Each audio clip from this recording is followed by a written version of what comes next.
안녕하십니까. 무명의 그리스도인입니다. 지난 시간에 이어 오늘은 유기적 교회의 방해 요소가 되는 머리와 지체의 역할을 빼앗는 사람 5번째 오탄 설명하겠습니다. 앞서 계속해서 이야기했듯이 머리와 교회의 머리 되시는 예수 그리스도와 그 주님의 지체가 되는 성도들의 역할을 빼앗는 존재, 즉 유기적 교회 공동체를 세워지는데 방해하는 성직자가 근 2000년 동안이나 교회 안에 군림하게 된 바탕에 대해서 간단히 살펴보았습니다. 여러 원인이 있겠지만 성경을 보는 관점이 잘못된 것과 그리고 은사에 대한 지식의 결핍이 옛날이나 지금이나 교회 안의 영적 엘리트 계급으로 둔갑된 성직자의 군림을 탄탄하게 뒷받침해주고 있고, 이거에 대한 교회 전통이 너무나 오래됐고 너무나 굳어져 있고 너무나 쇠뇌가 되어 있기 때문에 이것에 대해서 의문을 제기하거나 이것에 대해서 잘못됐다라고 얘기를 하면 오히려 그 사람이 이상한 사람이 되고 저 같은 사람이 이상한 사람이 되는 것입니다.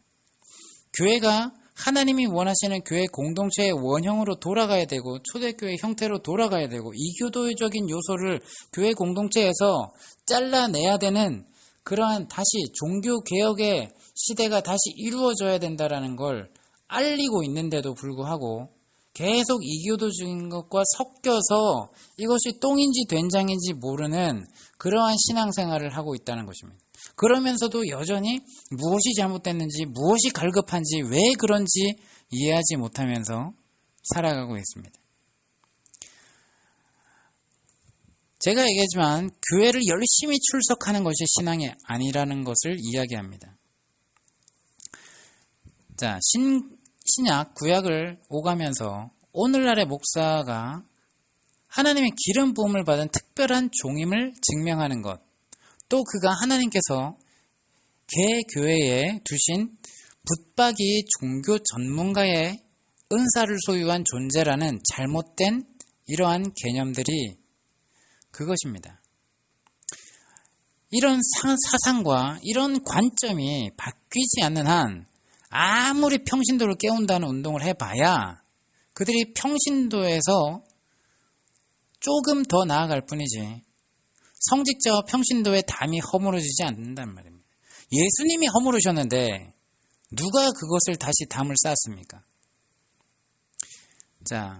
그래서 평신도를 깨운다는 운동을 해봐야 그들을 활용해서 교회 안에서의 목사의 지체로서 일을 시킬 뿐이지 유기적인 교회 공동체의 모습으로서 그것은 보지 못하게 될 것이고 이루어지지 않을 것입니다. 만약 그렇다면 이 소위 평신도를 깨우기 전에 먼저 목사들이 이것에 대해서 이 개념들이 탈피되어지고 깨달아야 되는데 목사 직분을 내려놓을 수 있습니까? 아니면 목사 직분이 내려놓지 않는다 할지라도 그 부분에 대해서 평신도라 일컫는 사람들이 당신들은 평신도가 아닙니다 라고 이야기하는 사람으로서 수평적인 관계로 있어야 되는 것입니다. 굉장히 힘든 부분이겠죠. 그렇다면 목사들도 직장을 갖게 돼야 되는 경우가 있고 특권 의식을 먼저 내려놓아야 된다는 거죠. 근데 그것이 너무나 달콤하거든요. 아니라고 말할 수 있습니까? 저 역시 그러한 세계에 있었다는 것을, 그리고 그러한 것들을 경험했다는 것을 보고 느끼고 했는데 그것이 하나님의 뜻이 아니기 때문에 과감히 내려놓고 지금 이렇게 말씀을 전하고 있습니다. 그렇다면 신약 성경이 말하는 사역자는 어떻게 생겨나는 것일까요? 하나님께서 교회에 주신 모든 은사가 드러나는 원리와 같습니다. 그러므로 우선 은사에 관해서 제대로 이해해야 사역자의 은사에 대해서도 올바로 알 수 있을 것입니다. 이것에 대해서 더욱 구체적으로 얘기하겠지만 오늘은 개략적으로 이야기를 해보겠습니다. 고린도전서 12장 18절, 에베소서 4장 7절에 은사라는 것은 내가 원하는 것이 아니라 내가 목사 안수 받으면 자동적으로 주어지는 것이 아니라 하나님께서 교회 공동체 지체들에게 일방적으로 그 교회의 유익을 위하여 일방적으로 주신 것이고 또 각 지체의 분량대로 주시는 것입니다. 성경 말씀을 정확하게 다시 보십시오. 그래서 교회 공동체 속에서 교회 지체들 안에서 자연스럽게 나타나야 정상입니다. 무슨 은사 목록을 펴놓고 나에게 어떤 은사가 주어졌는지를 연구하는 소위 은사 발견 테스트를 해야 할 이러한 성질의 것이 아니라는 것이죠. 안수를 하거나 연습을 시켜서 은사가 나오도록 하는 인위적인 행위도 금물이라는 것입니다. 그것은 마치 내가 성령이 되는 것이고 내가 하나님이 되는 것입니다. 성령이 뜻대로 주어지는 것입니다. 연습을 시킨다고 되는 것이 절대로 아니라는 것입니다. 주님의 뜻입니다. 그것은 마치 옛날 공산국가 동독에서 태어난 지 얼마 되지도 않는 아기를 수영장 물속에 집어넣었다 뺐다 하면서 수영선수, 아니 수영기계로 만들어서 올림픽에 출전시키겠다라고 하는 것과 다름없을 것입니다. 은사는 하나님 마음대로 주시는 것이므로 우리에게는 선택의 여지가 없습니다. 엄마 뱃속에서 태어난 아기가 자라나면서 몸 안에 각 지체가 자연스럽게 기능을 발휘하게 되듯이 교회라는 주님의 몸에 그 주어진 은사도 때가 되면 각 지체들에게 자연스럽게 그 역할을 드러내게 하며 성장하게 하여 교회의 유익을 위해서 그 모든 성도들이 자연스럽게 자라나게 돼 있고 드러나게 돼 있습니다. 우리 몸에 붙어있는 손을 손이라 부르지 않아도 때가 되면 손의 역할을 충실히 하게 되는 것이 당연한 것이죠. 교회 안의 지체들도 주님께 붙어있는 성도들도 은사도 성장하게 되면 때가 되면 자연스럽게 드러나서 성령께서 드러내게 하셔서 그 기능으로 발휘하게 되고 그것이 교회의 다른 지체들에 의해서 자연스럽게 그 드러난 열매를 보고 알게 되고 인정을 받게 되는 것이죠. 물론 교회가 제도적이지 않고 유기적인 관계 속에서 있을 때에 가능한 이야기라는 것입니다. 그렇다 그러면 이것을 보기 위해서는 성직제도와 권위주의를 무너뜨려줘야 됩니다. 유기적인 관계는 오로지 주님의 머리 한 분이시고 그분 밑에 모두가 형제요, 자매요, 위기질서가 버려져 있는, 내려놓은 그러한 관계를 할 때 일어난 일입니다. 저는 역시 체험했고요. 그런 것들을 체험한 사람들은 그러한 관계 속에서 분명하게 성령께서 드러나게 하신다는 것을 알게 될 것입니다.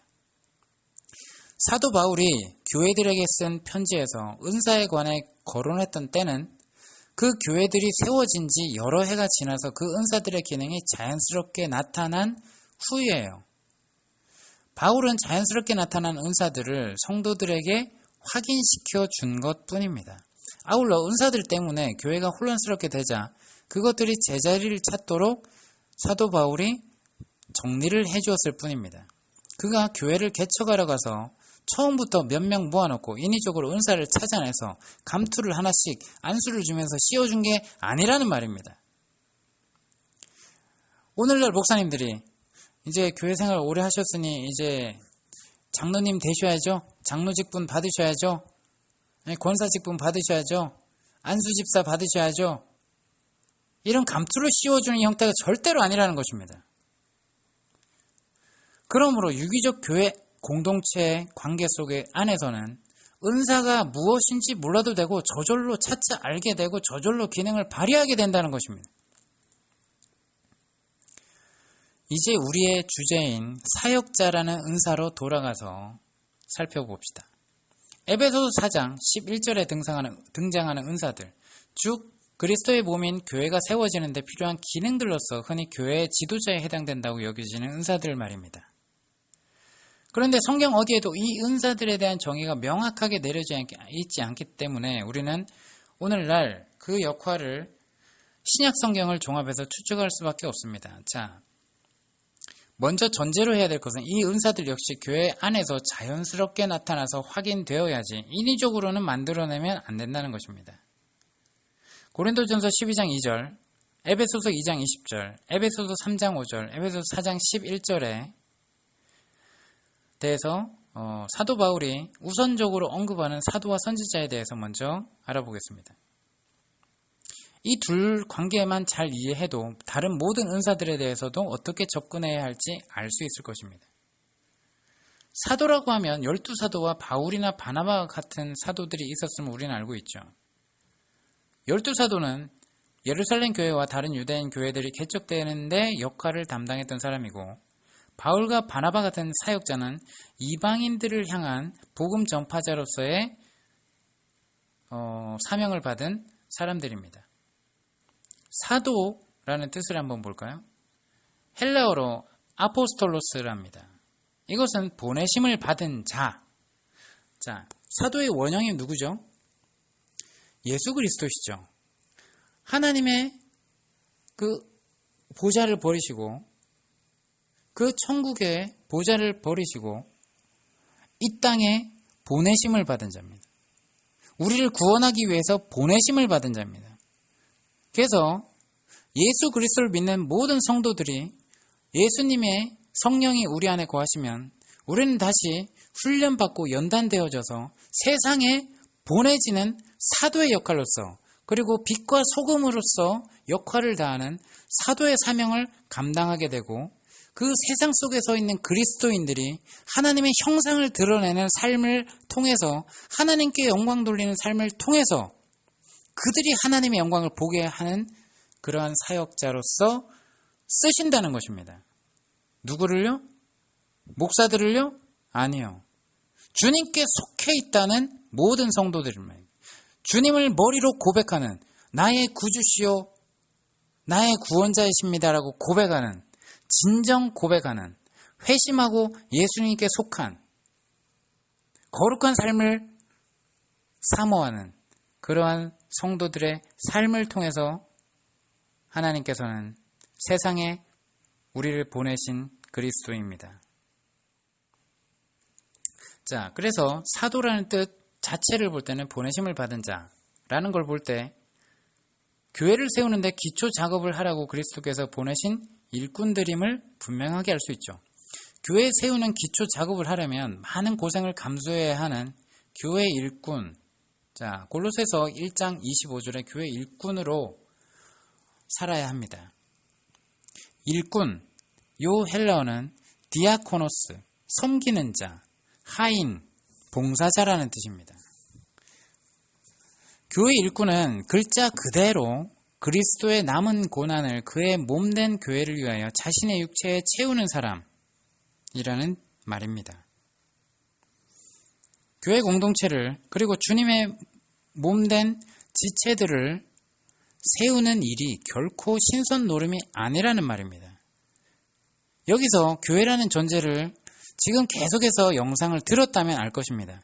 교회는 건물이 아닙니다. 주님을 머리로 고백하는 그 신앙의 사람들을 세워 나가는 것입니다. 그것이 주님의 몸을 세우는 것이고, 교회 공동체, 주님의 몸된 지체인 교회를 세워나가는 것이고, 그 공동체를 세워나가는 거고, 그 일에 헌신하는 거라는 말입니다.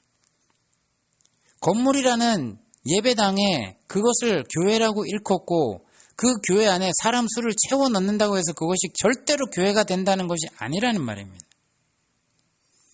교회 일꾼의 역할이 절대로 시선이 집중되는, 사람들 위에 군림하거나 그 한 사람에게 집중되어져서 그들을 거느리는 영광의 자리가 아님을 알 수 있습니다. 1세기의 사도들도 보면 금방 이해가 갑니다. 어떤 사람들은 사역자를 미화시키기도 하지만, 사도 바울은 자신을 포함한 그들을 끄트머리, 천사와 사람들의 구경거리, 어리석은 자들, 약한 자들, 비천한 자들, 만물의 찢기 같다라고 고린도전서 4장 9절에서 13절에 보면 나와 있습니다. 한마디로 말해서 사역자들은 영적 엘리트 계급으로 서 있었던 것이 아닙니다. 특별한 성직자는 더욱 아닙니다. 사실 그리스도의 몸 안에 있는 모든 지체가 다 오늘날의 성직이라는 개념입니다. 하나님의 생명을 받고 교회에 속한 모든 형제 자매가 다 하나님의 거룩한 성도이기 때문이고 주님의 지체이기 때문입니다. 내게 속한 자 그 한 사람, 그죠? 내게 속한 자 그 지극히 작은 자 하나에게 한 것이 곧 내게 한 것이라.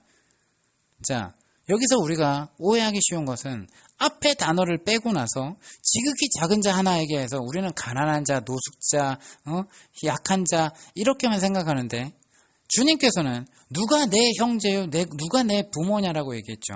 주님께 속해 있고 주님의 말씀을 따르는 자들이 주님의 형제요, 자매입니다. 여러분, 주님의 말씀을 따르지도 않는 교인들은 주님의 형제 자매가 아니라는 것입니다. 그런데 우리는 어떻게 하죠? 그가 주님의 말씀을 따르든 아니든 교회 출석만 하면 성도라고 부르고 성도라고 인정을 하죠. 거기서부터 본질적인 개념이 흐트러진 것입니다. 여러분, 그래서 그 주님의 말씀을 따르는 자 중에 지극히 작은 자, 내게 속한 자 중에 지극히 작은 자, 그죠? 내게 속한 자라는 말을 빼버리면 절대로 안 되는 것입니다. 주님을 따르는 자 중에 연약한 과부와 고아와 가난한 자들이 있었기 때문입니다. 자, 근데 그를 대할 때 그에게 대하는 것이 곧 내게 대하는 것이다라고 얘기하죠. 그 연약한 자들을 대할 때 주님께 대하듯 하고 있냐는 말입니다. 사역자들은 다른 모든 은사처럼 그 고유의 독특한 기능이 있는 것이지, 기능을 가진 것도 주님께서 선물로 섬기라고 그 기능으로 그를 통해서 나타내시는 것이지, 주체가 성령이시지 그가 은사를 받았다고 해서 특별계층으로 칭하신 것이 아니라는 것입니다. 교회를 개척하는 사역자들, 사도와 선지자들은 하나님께서 교회를 세우라고 부르신 은사를 가진 사람들입니다. 그들은 하나님께서 부르신 것을 처음부터 알았건 나중에 알게 되었건 관계없이 오랜 기간 동안의 교회 생활을 거쳐서 나타나게 됩니다. 성경은 사도로 부름을 받았을지라도 한참 후에 가서 사도의 기능을 수행하게 됨을 보여주고 있습니다. 12사도는 교회의 머리이신 예수님과 함께 3년 이상 거의 하루 24시간을 살았습니다. 말하자면 그것이 그들의 교회 생활이었고, 그런 생활을 거친 후에야 예수님이 함께 계셨을 때도 제자들은 너무나 엉뚱한 개념들로 예수 그리스도를 바라보고 있었습니다. 그들이 깨닫지 못했단 말입니다. 예수님께서 정말 십자가에 돌아가시고 나서 성령이 임하여서야 예수님이 하신 말과 예수님의 행동들의 그거를 다 깨닫고 이것이 왜 그랬는지 알게 되었다고 사도행전에 나와 있죠. 자, 그래서 그렇게 오랫동안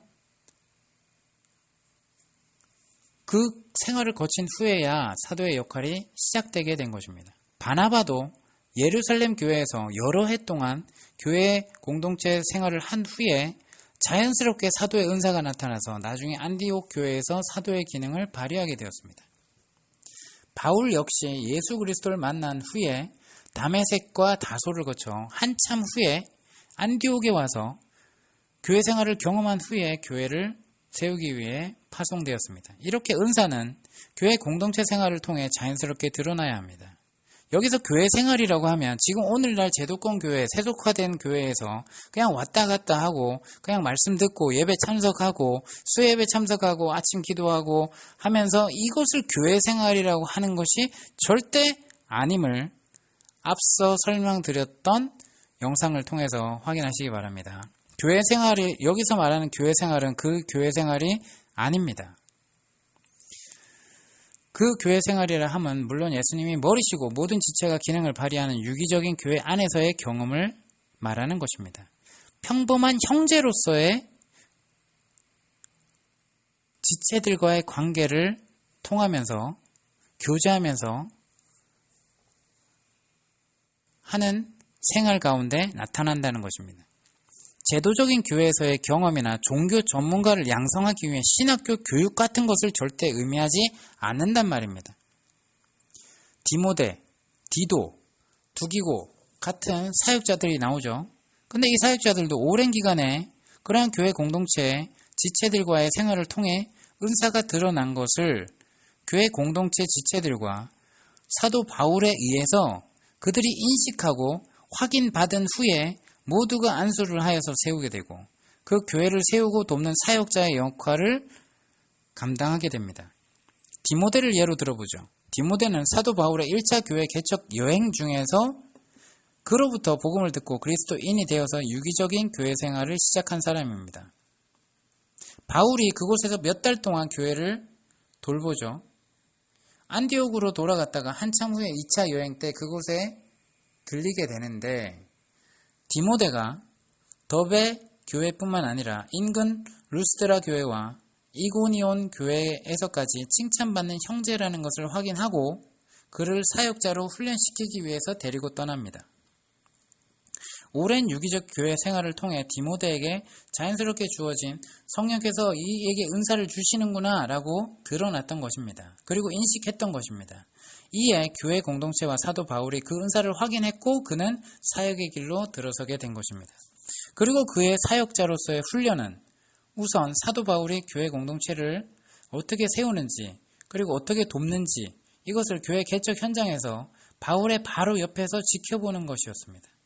이것은 12사도가 예수님과 오랫동안 함께 지내면서 예수님 바로 옆에서 예수님의 사역을 지켜보게 한 경험을 한 것과 맞는 맥락입니다. 그리고 나서 나중에 우리는 에베소에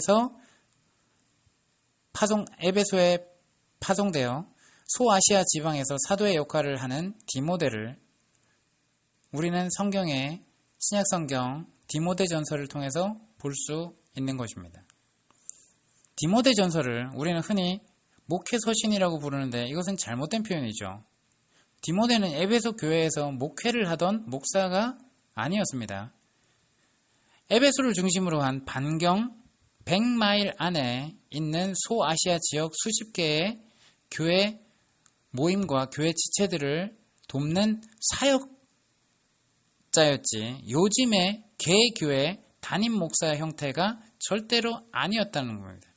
필요할 때 순회하면서 교회를 돕는 은사였던 것입니다. 12사도나 사도 바울 또는 디모데 같은 사역자들의 예를 들었지만 교회 안의 모든 사역은 필요할 때 잠깐 기능을 발휘하게 되는 은사입니다. 은사를 소유한 사람에게 초점을 맞추면 안 되고 그 주체는 주님이시기 때문에 그 성령께서 주시는 은사의 기능이 그 교회 공동체에 유익하게 되면 되는 것입니다. 교회를 세우는 사역자의 은사는 교회가 시작될 때 잠깐 기능을 발휘한 후에 가끔 필요할 때 또다시 사용되는 은사입니다. 교회의 기초작업은 그 환경에 따라서 기간이 다를 뿐이지 기초작업을 마친 후에는 사역자가 그곳을 떠나는 것이 원칙이었습니다. 자, 오늘날 주님의 신부로서 우리가 잘 단장시키듯 초신자를 주님을 알게 하고 주님을 소개하고 주님을 인식하도록 삶 속에서 어떻게 그리스도를 따르고 어떻게 성령의 음성에 반응하고 어떻게 순종하게 되는지 어떻게 말씀에 반응하게 되는지 그것을 훈련시키고 가르쳐야 될 책임이 정말 먼저 주님의 형제된 우리 지체들에게 있을 것입니다. 그래서 나중에 온 형제 자매들에게 그 삶의 모습으로서 보여줘야 되는 것입니다. 자, 그래서 이렇게 하고 나서는 그가 직접 주님께 나아가도록 직접 대면하여서 하나님을 기뻐하면서 하나님의 신부로서 흠없이 살아가도록 하나님께 직접 성령께 메인바 되어서 살아가도록 그렇게 권면해야 됩니다. 마치 신랑과 신부를 중매를 한 사람이 있다고 칩시다. 근데 그 중매자가 신방에 들어가서 신랑 신부가 혼방을 해야 같이 이렇게 합방을 해야 되는데 신부가 중매자는 너는 신랑을 소개했으니 가장 중요한 사람이니 너도 같이 합방하는 데 있어. 그리고 내가 너를 통해서 신랑에게 할 말을 네가 대신 전해줘. 라고 중간에 끼어 있는 것과 똑같은 얘기입니다. 자, 기초 작업을 마친 후에는 사역자가 그것을 떠나는 것이 원칙입니다. 사도 바울의 경우엔 몇 개월쯤 머문 곳이 많았고 고린도 교회에서는 1년 반, 에베소에서는 근 3년간 정도 있었죠. 중요한 것은 사역자들이 교회에 얼마나 머물렀느냐, 그 머무는 기간이 아니라 교회의 털을 얼마나 탄탄히 닦았느냐입니다. 털을 닦은 다음은 머리이신 예수 그리스도께서 그분의 지체인, 그분의 몸인 교회 공동체를 맡겨놓고 떠나야 합니다. 그리고 나서 사도 바울은 가끔 방문하거나 편지를 쓰거나 디모데, 디도, 두기노, 에바브라, 베베 같은 사람들을 보내서 필요할 때 도우면 됩니다. 바울이나 다른 사역자들은 붙박이 담임 목사의 형태로서의 이 모습이 절대로 아니었고 오늘날의 제도권의 모습으로 신약 성경에 나와 있는 그 교회 형태를 보면 그 관점이 삐뚤어지게 보이게 될 뿐입니다. 그렇다면 사도와 선지자의 은사 말고 에베소서 4장 11절의 다른 은사들, 즉 오중직임 중에 사도와 선지자는 이야기를 했고요. 세 가지의 직분, 복음 전하는 자, 그리고 목자, 그리고 교사와 같은 은사가 혹 오늘날의 담임 목사의 기능은 아닐까요? 자, 궁금하시죠? 다음 시간에 이어서 설명하겠습니다. 이상입니다.